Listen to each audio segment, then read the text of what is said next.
average people, men and women, are deeply immersed in pornography. And that teaches people, whether they realize it or not, that teaches people to look at other human beings as objects of pleasure.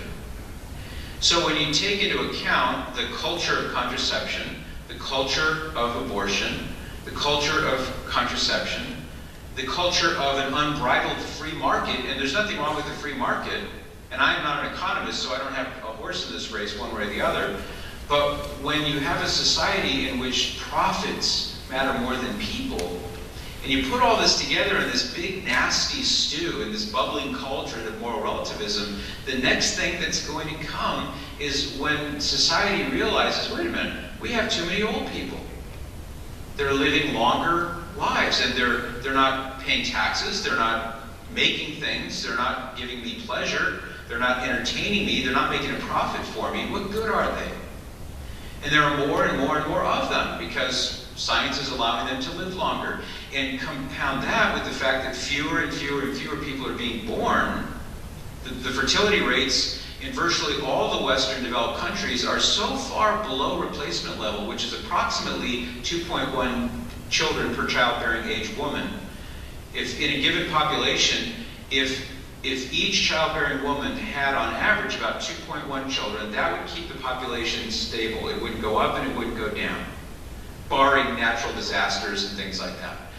But so many of the countries these days, virtually all of Western Europe, Russia, Japan, they're so far below replacement levels that now what we actually are having is population implosion in many of those countries. The populations are still rising in other parts of the world, but that's just going to exacerbate this economic crisis that we're in, and it will accelerate it.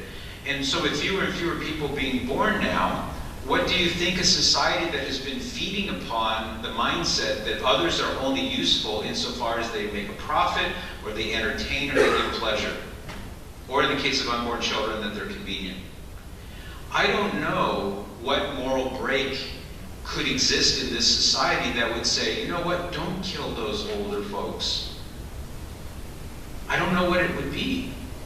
And hopefully, if God gives us another chance, maybe we'll find out what it is. But all of us in this room will, at some point or another, be likely to face this problem unless we do our part as Catholic apostles and speak the truth on subjects like objective morality. You never know how somebody may react to it. I'm reminded of the story of the little girl who was playing on the seashore after a big storm, like one of the ocean storms that you have here in New Jersey, and all the driftwood that's kicked up onto the shore.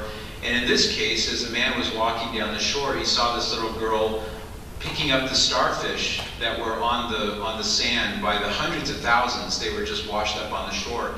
And she was running along playing, gathering starfish and tossing them into the ocean. And he was amused by this, and he got closer to her, and when he got close enough, he said, "Little girl, what are you doing?" And she said, "Oh, I'm saving the starfish." And he laughed because, there's zillions of starfish. And he says, "Well, what does it possibly matter? You'll never ever be able to get to all these starfish. What does it matter?" And she held up one of the starfish, and she said, "Well, it matters to this one." And she tossed it into the water. So you and I might be daunted when we consider the depth of the problem that we face, the degree of the moral dangers that are out there. But with God, all things are possible, right? And in our case, what we're after are the individual starfish.